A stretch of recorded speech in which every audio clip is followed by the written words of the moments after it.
Alrighty, so before we get started, just for continuity's sake, we're going to practice something real quick.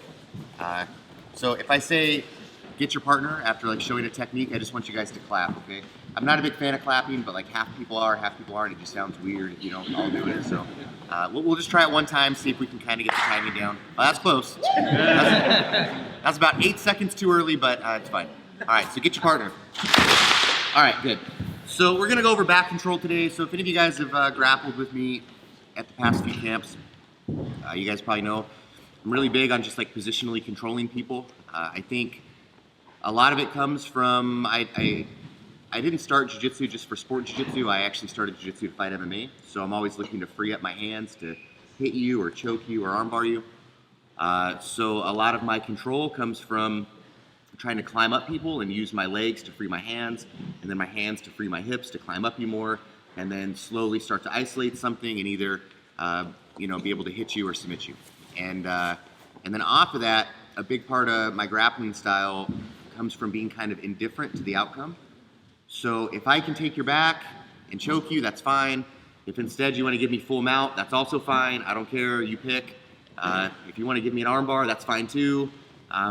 I don't try to be stuck on these ideas of like, this is what I have to do. I have to take this position. I have things I want to do, and if you stop me and give me something else, I'm also okay with that. And since a lot of, how many of you guys were at my class last year? Anybody? All right, so since a lot of my back takes come from guard passing, if you give me side control back, or if you give me, mount or knee on belly, that's awesome. A lot of times if you try to take the back off people's pass defense, they'll willingly give you knee on belly, which is just stupid actually, because the whole point of them, trying to defend and turtle was to stop you from getting side control. So if they give you an even better position, that's fine for me, right? So we're going to kind of try to work on that today. So just keep that in mind, that a lot of times, especially in an hour-long class, you're not going to see all the options, but a lot of times the options that I'm not going to cover are somewhat self-explanatory. Like, well, if they turn this way, they just give you this better position, and it doesn't really matter, right? You don't necessarily have to drill that a bunch, and it's not really within the scope of what we're going to do today. So, can you come? So I'm gonna connect this back to my class last year a little bit for those people that were here for that. But first, we're going to talk about just like the side ride position, and this is because a lot of times when people turtle, I can't necessarily get my hooks in right away. I definitely can't get my legs in right away, both of them.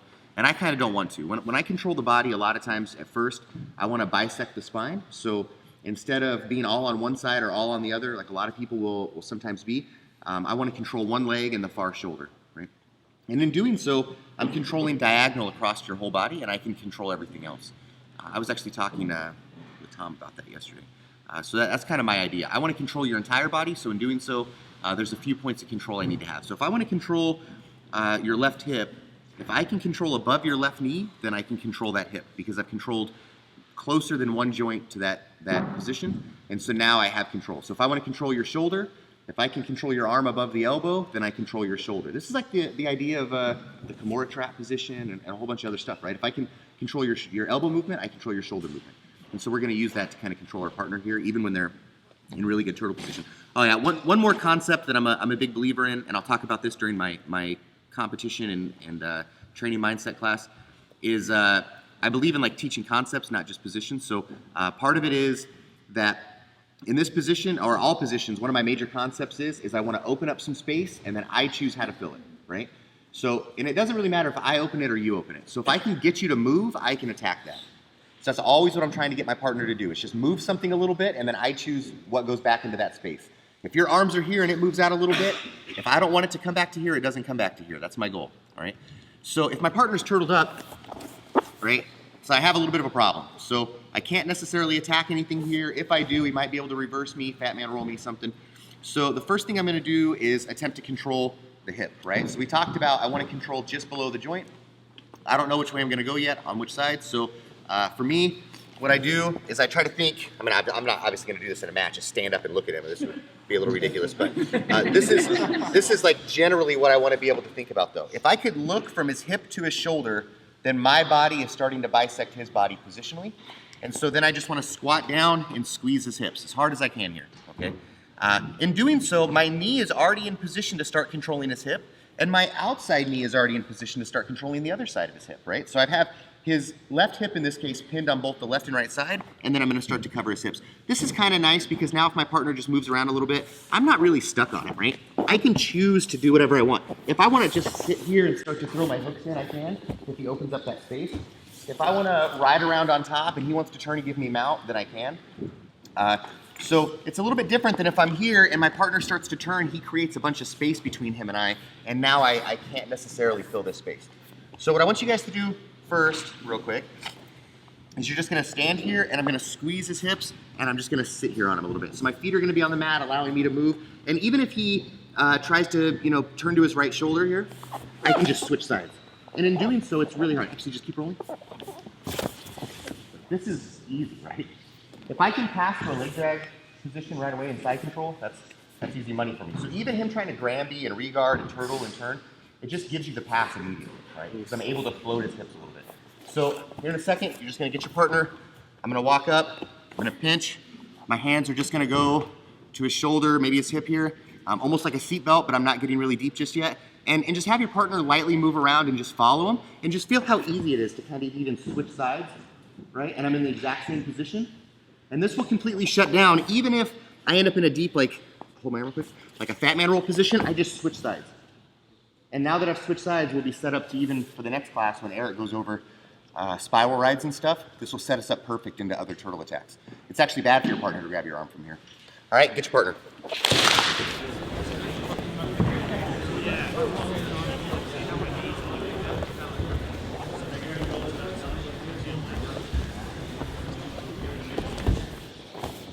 Okay, actually, but before you turtle up, somebody was asking about the position, right? So part of this is the more you drill like this, the more you kind of attack like this, I think you'll start to see the merit of it a little bit. But one of the biggest things about jiu-jitsu that makes it really efficient is that once I'm touching your body and I'm tight to your hips, it's going to do two things. And we'll talk about the last one at the end, or the first one at the end, which is it's going to slow you down. And we'll talk about that in a second, a little bit more. But the other part is that once I'm in contact with you, I can feel you moving. So this is kind of a drill I show people because I think it's really important to understand. Everybody, they want to use their eyes to watch techniques, and then they're doing stuff and they want to look at what they're doing. The less you do that, the better, all right? The less that you have to look at something, the better. If just put your hand up. So if he tries to follow my hand, cannot, right? It's almost impossible. Try this. I mean, it's not a magic trick. I didn't pre-do this with him. It's very, very hard. But the second we're touching, it's no problem for him. The pathways of his brain to proprioceptively follow me are much, much better once we're touching. So if I'm just sitting on your hips and I'm able to move a little bit, any movement you do, I can react immediately to. I just have to drill it enough that I know which movement to do, right? But the feeling is going to be much better than your ability to look at their hips and be like, oh yeah, he's rolling. Because by the time you think that, they're already turned through and probably leg locking you now, and the match has been over for 30 seconds by the time you figure out what's happening. So we have to operate a little bit quicker. So my partner's turtled up, and I don't just want to stay here and ride around in this position for the next 10 minutes. So this would be kind of nice. If you're just doing IBJJF point tournaments and you pass and you get the advantage here when they turtle or whatever, or you get some points, cool. Stay here the rest of the match, win the match, right?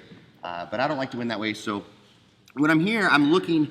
It's much easier for me to get one of my little hands in to any of this space and start controlling his hips, especially no-gi, than it is my foot. It's also much less dangerous for me because I've already talked about even if he grabs my arm really deep, I'll just switch sides. It's not a big deal. So before I throw my legs in right away and I start losing position, which there is kind of a funny drill maybe we'll do if we have time at the end for that too, but I'll put my hand in first and I'm just controlling the hip kind of shallow. And there's maybe two grips that I can do. One is I can control the far hip by turning my hand out. This stops his knee from coming underneath me. And the other is I can actually just put my hand in and just close my elbow off kind of tight, all right? And what I'm gonna do to make this real simple is I'm gonna shoot my legs back and I'm going to snap my partner into this hole, just like we're doing a wrestling snap down. All right, so without a partner, I'm just sitting here and I'm pulling you back in. And I wanna go off at a diagonal. So for me, I'm going straight back. So if I'm looking this way, I'm going straight back. And if you'll notice, he doesn't really have a post right here. The more his feet are in, especially if he has his feet in trying to defend me pulling one of his feet out with like a claw ride type position or pulling this to leg ride him, it's really easy to pull him over this space. And if he does reach this leg out, he no longer has turtle. He's immediately giving me the back. So either way, again, I'm indifferent to what he's gonna do. But in this case, he's not gonna put his leg out. Because if you've been attacking somebody from turtle kind of hard, a lot of times they'll really shell up. They don't wanna give up position. They don't wanna put this leg out. If you put the leg out, we'll talk about that in a minute. That's easy, okay? We don't have to really go over that a lot. But a lot of times, man, they're gonna be turtled up and they're waiting for you to make a mistake. So all I'm gonna do is I'm here, I'm just gonna sit. I'm gonna pull my partner. Now, earlier when I said I wanna have space get created and then I wanna fill it, I said it doesn't matter who creates it. So when I pull you, you have a choice. Either roll and give me side control with the head and arm position, not a good choice, or go back to turtle where just a second ago you thought you were safe. And especially if you kind of sell this a little bit and you don't like real hard break them down, then they'll almost always immediately turtle. So we're gonna go over the most likely thing, which is that they're gonna turtle. So this is then a tight waist position. I'm gonna break my partner down. And as they turn, I'm gonna use this to attack this space. And so I'll just kind of give you the overview and get you to work. So we're here. So I break my partner into this space. And once I'm here, look, if I put my hand on the mat and I brace him with this elbow, turn. Can't.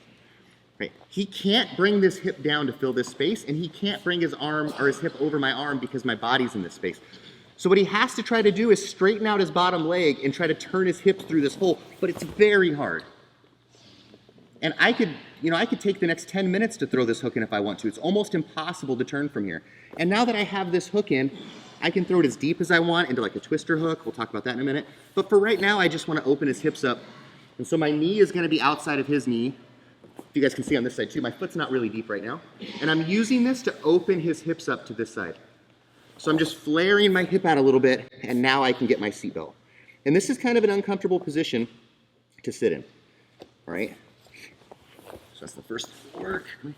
So we're here, I'm sitting, I'm moving around, whatever. Hand goes to the mat. And just let your partner try to turn for a second. It should be kind of shitty. If I want, I can go back to my initial position of trapping his leg here, just like exact same position my knee was in before. This gives me partial hip control. So now I'm isolating his far hip by attacking the next joint the other way, which is his right hip in this case. Now as he starts to turn, I have my first hook. Super easy, right? And now I'm still bisecting. So I'm not gonna hang out here just yet. I'm here, up on his shoulder. Now I can get my seatbelt. All right, get your partner.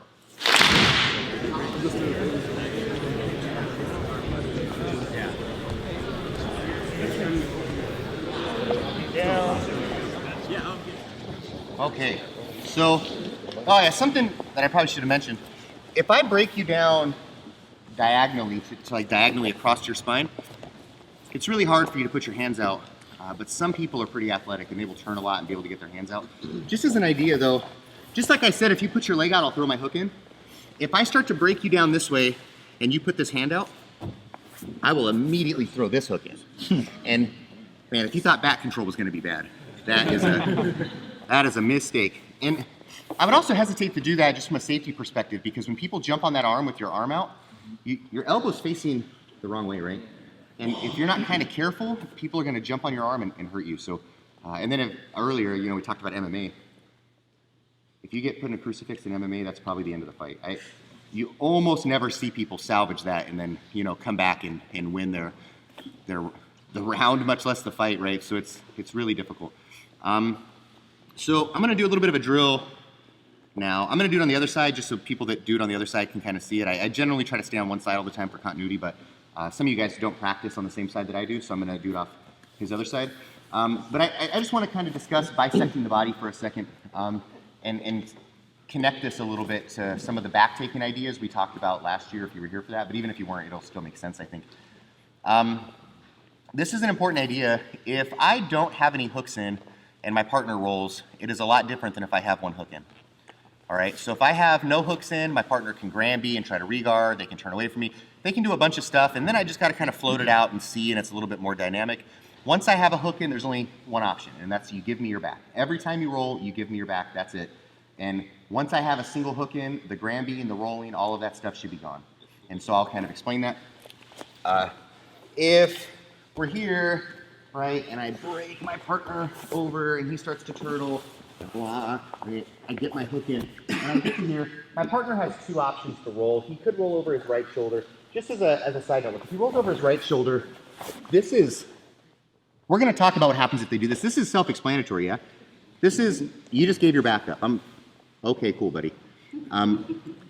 People do that sometimes, though. So, it's never a good idea if the opposite of what you want to do somehow gets your partner out of everything. So, if they roll that way, let them. Never interrupt your partner while they're trying to lose. So if he wants to roll, I'll like, okay, yeah. I'll like resist you a little bit just so you think it's something good. And then you roll and I'm like, okay, cool. And you're like, hi, I showed you, you only have one arm super deep around my neck. Yeah, so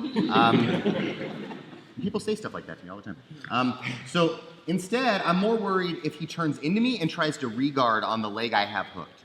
And if you roll with like some better people that are really good at turtle re-guarding, if you throw a hook in, a lot of times they'll switch out the other side and re-guard, and then they'll be in half guard or potentially take your back off your own hook. So it's something worth at least thinking about defending. And this is a technique, but it's also just kind of a drill to understand how to control people. So I get my hook in. You can either just put it in, or if you want to practice what we were doing before, break them down, put the hook in. That's fine. That's a good thing to do. I generally try to build my techniques on each other so you can go through the whole sequence again and again and again. So I'm here and I'm trying to control, and I feel my partner now. They're going to roll over their left shoulder. And if he rolls and I'm not kind of quick on stuff, well, this is not super good for me. Right? So now I got to see what the other side of turtle's like. So not wanting to do that, this isn't the how to get your back taken class, so I instead want to attack.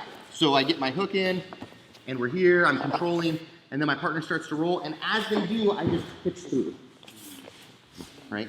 And now, this has gotten a little bit worse for you, because I have my twister hook, I have your hips exposed off the mat. This is not super good anymore. I'm controlling more of your core, and I can either attack the twister, or now for you, best case scenario is for this person, is I don't even attack the twister, is I go to here and he tries to turtle, and now I have both my hooks and your neck. Whereas that was kind of the point of rolling, right? Was like this not giving up the other hook, not giving up your neck. So that's what I'm trying to look to capitalize on. So we're here, and as I feel my partner, if he goes over his left shoulder, I go over my right shoulder.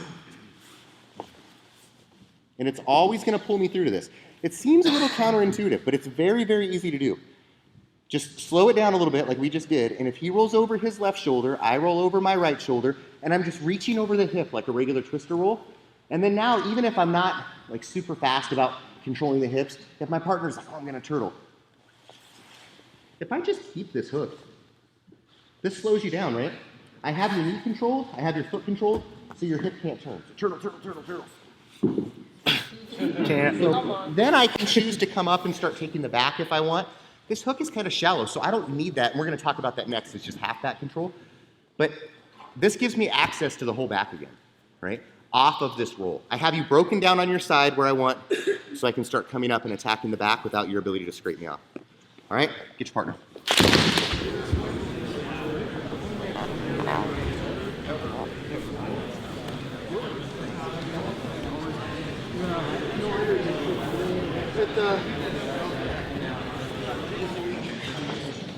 Okay, so now you see why it's an intermediate class.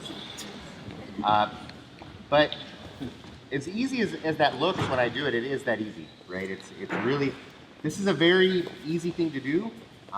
Very simple, I'll say that. It's a very simple thing to do, but it's not super easy to figure out because it goes back to what I said before, which is you have to just try this enough times that you start getting used to the feeling of where our bodies are at and where they're connected. And there's a lot of small details that are kind of hard to see until you get a little bit more experience. I'm going to move on from the twister roll. We're going to talk about the half back position a little bit. But I do want to just cover some stuff, so maybe it's in your mind, and then he's recording it so you can see it online later on whenever you come back and you remember like, oh, he told me this would happen, so maybe I need to think about this. So the first thing is that when I do this roll, right, as I'm getting ready to roll, I put my foot over your foot.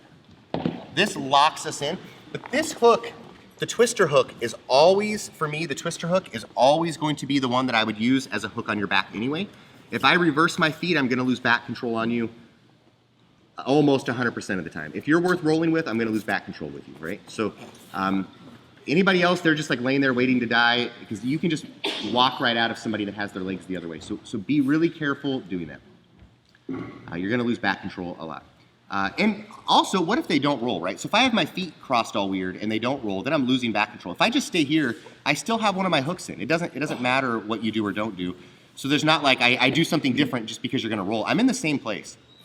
So the next thing is people are talking about the calf cutter. So I'm just going to give you 2 ideas on that, because there are a lot of people that do stuff like that. The first is that you cannot calf cutter me really if your hips are over my hips, right? So if you're off the mat and I'm in the better position across your back, you cannot calf cutter me. So I'll kind of show that. So we're here, he goes to roll, I roll through, and then what's he going to calf cutter, right? Like, if you just look at our position right now, there's not really a lot of opportunities. I mean, maybe the only foot he could even try to calf cutter is like this one, and that's not going to work. And you notice that I'm not doing this. But even this is really hard. I mean, if you tap to this, you got to work on some flexibility, man, because they should not be able to finish this. But here is something I do want to point out. A lot of people, I could calf cutter him, right? A lot of people, they'll get here and they'll reach like this. This is a mistake. I've had this happen to me in a tournament before, and I was like, oh, thank God this is what happened, because if they reach through, like, he can just armbar me. And I am a stuck, okay? This is that, like, snatching defeat from the jaws of victory stuff, right? This is not what you want. But if I am going to do the calf cutter, I'm going to go over his toes. They're just doing a toe hold class, right? If I pull here and he tries to put the boot on, it's really hard because your foot starts to turn, right? And I can still control you. So a lot of times, even if I'm not going to calf cutter, I'll still control here so that the person can't move. And then they're like, oh, this is getting bad, right?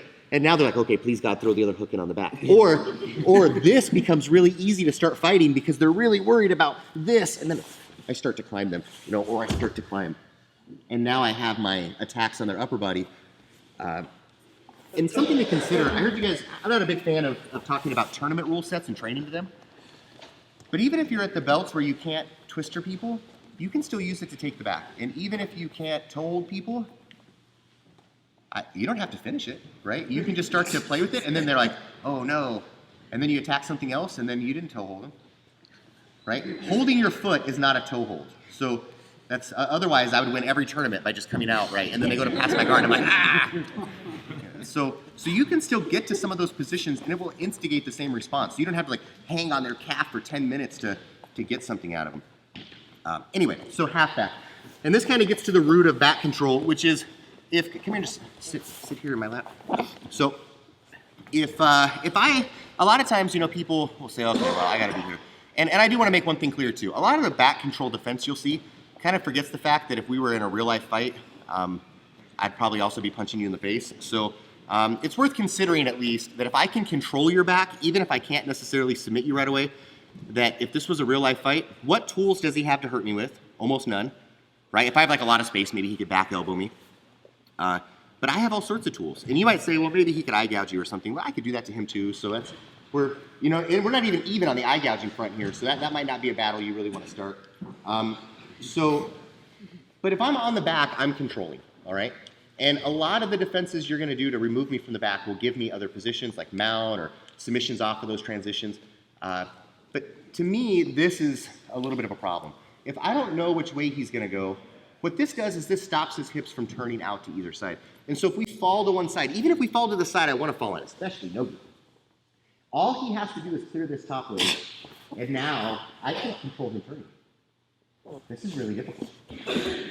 And then he's going to turn out, and then ideally, he would get on top, and then I would be on bottom, and that's not really good. If this is the most dominant position, why did I just lose it?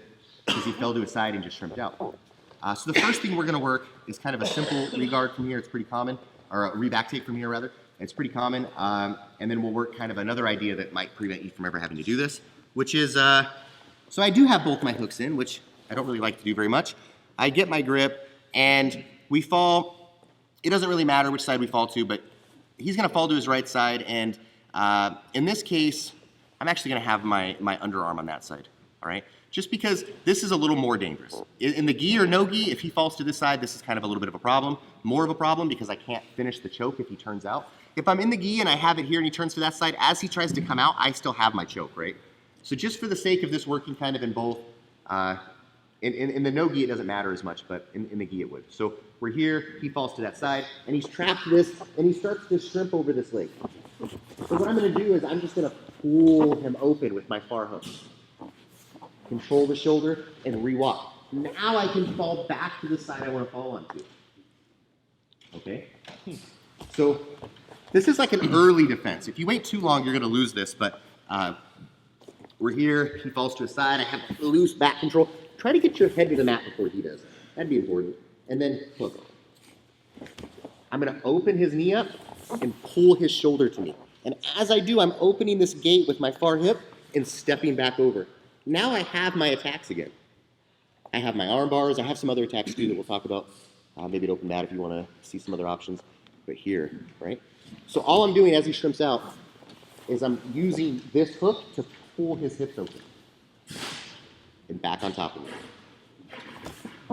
All right, so just real quick for the beginning, just so you guys see how to set it up. I get my seat belt, he falls to the side. I'm losing position. He's over my leg. Now he's not. Throw it back in. All right, good partner.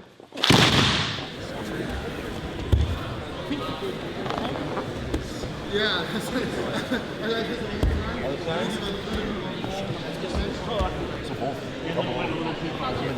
So I'll give you guys a choice. We got one more move we can kind of do, and then I'll do a brief overview of some other connections in a second to finish up before we take our mandatory picture so that Facebook believes I was here. Would you rather see another way of kind of taking the back from mount, similar to how I showed last year? So it's kind of a way to, from a guard pass kind of position to take the back? Or would you rather see some details on half back control? Half back. All right, so guard back. Do both. Take the back from mount and then half back. So exactly. Show a 40-minute sequence in 10 minutes. So I have my hook in, right? This is only one hook. It's going to be only one hook the whole time. And so the question becomes, is what am I actually trying to get you to do, all right? So if I want to control you, I don't believe like dogmatically in just saying like, oh, I got to get both hooks in because that's more control. I mean, if it's not actually controlling you more, then it doesn't really do me any good. And actually, just come real quick. When we talked about this, right, when he falls to his side, he's only going to turn one way. If he turns the other way, look, if he starts turning like towards the mat, he gives me the back again, right? That's not a wise thing to do. So we're not going to necessarily cover if they do that. And I don't need to worry about that because if they do that, they keep giving me free attacks on the neck every time they turn, because it's hard actually to turn here. And it weakens the structure of your spine a little bit as you turn, and I can attack your neck a little better. That's a different day. That's finishing from the back. So this being a back control class, I know that my partner wants to get their back to the mat generally. And so if I can stop them from doing two things, one is getting their back to the mat, and then secondly is if they do get their back to the mat, being able to turn on top of me and get positioned before I do, then I can attack before they do. And that gives me the mount, it gives me knee on belly, it gives me side control. I have options and they don't really. And if you escape to bottom side control, that's not ideal, but that's not bad. This gives me another free shot at attacking you and you're still within what I want to attack. If you escape back into top mount or top even guard on me, that is not good. Okay, so I don't want that to happen. So from here, from the same idea, we fall to the side, and this could be either side, right? So we fall to the side, and instead of doing this, which doesn't really, this only stops him from turning towards the mat. I don't want to do that. I would rather you do that. What instead I'm gonna do, sit back up, is that as we fall, I'm gonna scoop you up with my leg here. So my knee just slides up and I connect behind your thigh with my leg and my knee goes to your hip. And now when my partner tries to turn towards me, actually, turn towards me. Can't. Even without my grips, all right? So I have control. And this actually gives me a lot of control over being able to attack the neck. So what I want to do just for a minute or two is you're going to get here. I'm going to bring my foot through, cross my feet here, and close the hip off. Now, as my partner tries to turn back towards me. This should be an effortless, I'm just squeezing around one of the hips. So the hip that's on the mat is being controlled by my hook directly, and the other hip is being controlled by my top leg, same as I was talking about from the turtle. Same idea. And now because of that, I control both directions of movement. I don't need this. This actually will weaken my position here. This is a shit hook. Here, all right? He goes to turn. And this should be effortless, all right? Get your partner.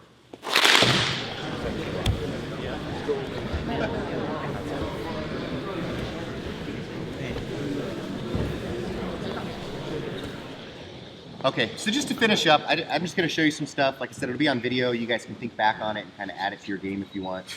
But it's worth considering, all right? So last year, lay down. I'm going to go over this like real quick. Go to mount. It's going to be a few things that just kind of connect some pieces. If he goes to corner guard, so he traps my foot, right? How is this any different than the one hook? And now what does he want to do, right? He wants to turn underneath me. So he's rolling over his left shoulder. Does that make sense? So when he tries to turn back to regard, I already have the back again. So this kind of gives you an easy, if you were here for the last one, some people messaged me afterwards and were asking about some of those details. We also talked about using that same idea, the twister side control type position or mount, to talk about going to knee on belly to advance a little bit differently. So we talked about it from here, right? My partner's turning, and so I step over, and I'm using this instead of pulling for like the twister hook, I'm pulling to go over the top, right? And if you guys were here, you might have remembered this. And then my partner turns back towards me all the same, and he gives me knee on belly. So this is kind of an easy transition. And then the question then is always, well, what if they don't turn back towards you? What if they just want to turtle, right? But look, we're back into that same turtle position.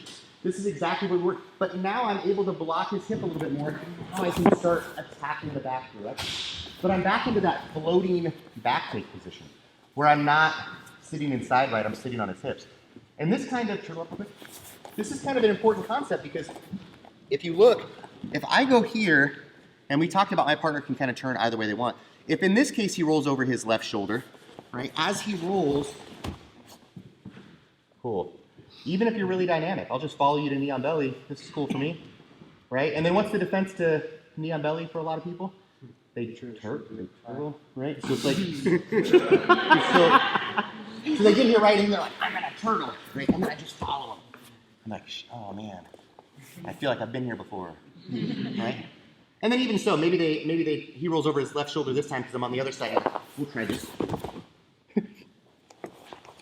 Cool.